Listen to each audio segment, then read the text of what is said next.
अस्सलाम वालेकुम दोस्तों, क्या हाल चाल है? ठीक हो, खुश हो? राजधानी की कहानी शुरू करेंदे पे वापसी का सफ़र है। मेरे नाल सफ़र भी करो तो तुहानू अज दियां खास खबरां भी दसेंदे हैं। दोस्तों, राजधानी की कहानी दे विच अज वड्डियां खबरां जिहड़ियां हन, ज़ाहिर है PTI का मुद्दा चलता पे, हुकूमत के नाल मुज़ाकरात की गाल भी चलती पई है। तो PTI के चेयरमैन इमरान खान साहिब के जिहड़े रिहाई के मुतालबात हैं वो अमरीका चों तवातुर नाल आवन पै गए। खास तौर पर अमरीकी सदर नौ मुंतखब अमरीकी सदर जिन्हें 20 जनवरी को अपने अहदे का हलफ चावणे, उन्होंने खसूसी एलची रिचर्ड ग्रेनेल, जिवें मैं तो सवेरे दस्या, उन्हें दा बयान जिहड़ा है अजकल चलता पे। तो इंज वेले मीडिया की अज पाकिस्तान दे विच एक वड्डी खबर के तौर पर सामने आए। रिचर्ड ग्रेनेल जिहड़ा है ना, अज अपने रात एक TV चैनल, अमरीकी TV चैनल न्यूज़ मैक्स को जिहड़ा है इंटरव्यू दिते। तो उन्होंने जिहड़ा है इंटरव्यू दे विच गाल की। उन्हें को वैसे तो बड़ा इंटरस्टिंग कहानी है वो इंटरव्यू की भी। न्यूज़ मैक्स ने एक प्रोग्राम किए, उन्हें उन्होंने पाकिस्तान के न्यूक्लीयर प्रोग्राम के उत्ते जिहड़ा है डिस्कशन रखी हुई है। ई तनाजुर दे विच उन्होंने जिहड़े सवाल फ्रेम किए हुए हैं वो भी पाकिस्तान के न्यूक्लीयर प्रोग्राम के हवाले नाल हैं। जिहड़े वेले रात को न्यूज़ मैक्स की न्यूज़ एंकर ने उन्होंने को सवाल किए पाकिस्तान के न्यूक्लीयर प्रोग्राम के हवाले नाल कि पाकिस्तान का जिहड़ा न्यूक्लीयर प्रोग्राम है उसको वधावन के हवाले नाल अमरीका के वालों कुछ 3-4 कंपनियों को बाकायदा बैन किया गया, उन्होंने उत्ते पाबंदी लाई गई है। तो पाकिस्तान की जिहड़ी एटमी अपना न्यूक्लीयर प्रोग्राम की सलाहियत है वो वधण कार है, उनका दायरा कार जिहड़ा है अमरीका तक वधाया वेंदा पे। तो ई हवाले नाल क्या आदे हो तुसां? रिचर्ड ग्रेनेल ने बड़े दिलचस्प जवाबात दिते। उन्होंने सीधा आखे जे नामजद वज़ीर खारजा जिहड़ा है वो मार्को रूबियो न्यूक्लीयर प्रोग्राम के हवाले नाल तां हाल हवीला करे सन, उन्होंने इनके हवाले नाल मुकम्मल तैयारी भी की हुई है। असां चाहते हैं कि पाकिस्तान जिहड़ा है साबिक वज़ीर आज़म इमरान खान साहब को रिहा करे। सीधा पाकिस्तान के मिसाइल प्रोग्राम के सवाल के जवाब में रिचर्ड ग्रेनेल ने सीधा इमरान खान साहब की रिहाई का मुतालबा कर दिते। तो उन्होंने आखे कि इमरान खान साहब के उत्ते बिल्कुल उस समय इल्ज़ामात हैं जिमें डोनाल्ड ट्रंप के उत्ते इल्ज़ामात हैं। तो पाकिस्तान एक एटमी रियासत है, तो एटमी रियासतें नाल जिहड़ा साडा ताल्लुक है उनकी नोयत भी बड़ी मुख्तलिफ है। उन्हें को हैंडल किवें करने, ई हवाले नाल भी जाहिर है जिहड़े वज़ीर खारजा हैं नामजद, उन्होंने तैयारी की हुई है, खुद ही को हैंडल करे सन। बहरहाल उन्होंने उहदे उत्ते उन सवाल के जवाब देने की बजाय सीधा इमरान खान की रिहाई की गाल उन्होंने छेड़ी है। उन्होंने आखे जी कि पाकिस्तानी सरबराह हुकूमत जिहड़े हैं ट्रंप के दौर के इमरान खान साहब की तरफ इशारा होने का कि उन्होंने ट्रंप नाल बड़े बेहतरीन ताल्लुकात हैं। तो जेल के कैद रहनुमा जिहड़े हैं वो ट्रंप की तरह सियासत के जिहड़ा है रिवायती सियासतदान ना हैं, ना ही उन्होंने कोई खानदान सियासत नाल जुड़िया होया हा। वो एक प्लेयर हैं, खिलाड़ी हैं। उनके बाद उन्होंने सियासत कदम रखे। ई तरह के जोड़े लोग होंगे सच्चे तो खरे होंगे, तो वो सियासत बिल्कुल आउटसाइडर हैं, कॉमन सेंस नाल गाल मुहाड़ करेंदे हैं। तो ई हवाले नाल जिहड़ा है खान साहब नाल जिहड़ा है कुछ थींदा पे पाकिस्तान दे विच वो ज़्यादती है। खान साहब को फौरी तौर पर रिहा किया वजना चाहिए।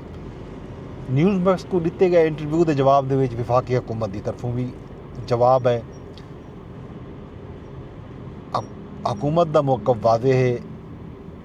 तलाल चौधरी साहब ने बयान जारी किए कि ये पाकिस्तान का अंदरूनी मामला है। इमरान खान साहब की गिरफ्तारी तो उन्होंने जिहड़े इल्ज़ामात हैं या मुकदमात हैं पाकिस्तान दे विच चीज़ां जेह्ड़ियां हैन आइन ते कानून दे मुताबिक चलदे न ते असां हर कहीं दी खुद मुख्तारी दा एहतराम करेंदे हैं। बिना मुल्कां को भी चाहिए कि वो भी सारी जिहड़ी खुद मुख्तारी है उन्हें दा एहतराम करन, सारे कवानीन दा एहतराम करन। उन्होंने आखेआ कि अमरीकी इंटरव्यू की जित्थों तक गाल है तो ये एक खिलंडरे बाल वाली गाल है। पहले ई मामले के उत्ते इसराइली अखबार लिखते रह गए, इसराइली लॉबी जिहड़ा है ई हवाले नाल बाकायदा लॉबिंग करेंदी रह गई है, तो हुण जिहड़ा है उहे लोग ई तरह दी गालीं करदे पैन।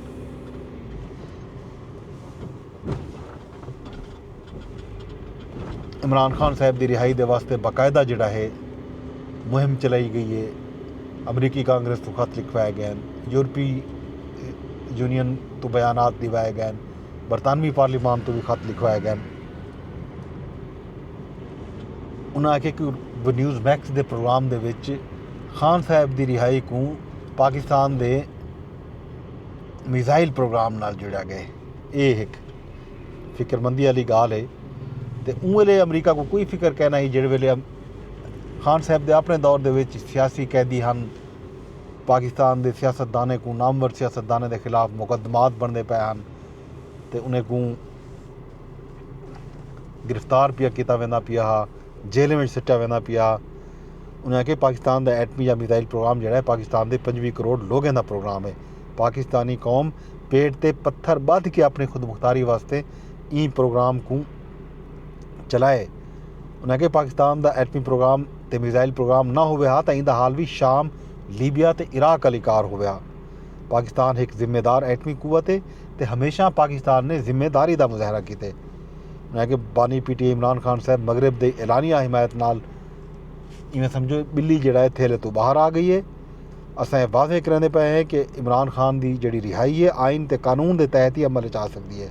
अमरीका समेत दुनिया के हर मुल्क नाल बराबरी की बुनियाद पर असा बेहतरीन ताल्लुकात चाहते हैं। अमरीकी हुकूमत ने ई गाल मार दे उत्ते हुण अमरीका ने हाली हुकूमत आई कहनी ट्रंप साहब की, ट्रंप के जिहड़े मुशीर हैं, LC हैं, ई तरह के बयानात देने पैन।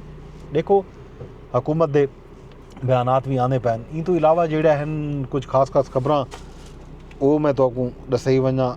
एक सुप्रीम कोर्ट तो खबर यह आई कि जस्टिस मंसूर अली शाह साहब जरा आखे कि उन्होंने बतौर इंतज़ामी जज जिम्मेदारियां संभालने तो माजरत की है।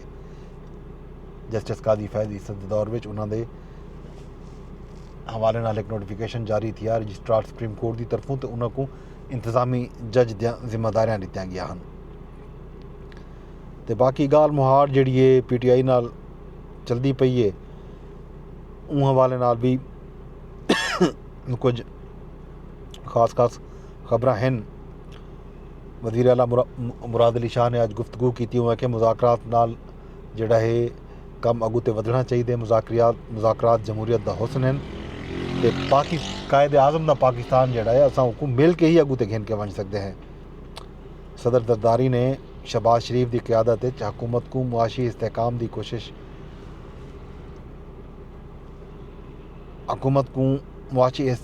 कोशिश ते लाया हुए तो ई गालों हुकूमत की भी कोशिश है कि मुल्क दे विच मुआशी तरक्की थी वे तो मुआशी इस्तेहकाम आवे। ये जिहड़ी सियासी हलचल है, सियासी बयानबाजी है, ये मुल्क को अगू ते नहीं घिन के वन सकती। मुल्क जिहड़ा है सियासी डायलॉग नाल अगू ते वन सकते तो मुल्क की खातर सारे मिल के सोचूं तो मेरे ख्याल है बेहतर उसी गाल। मुराद अली शाह ने अज कायदे आज़म के मज़ार पर गुफ्तगू की है तो ई मौके पर गवर्नर कामरान टसोरी भी गुफ्तगू की है।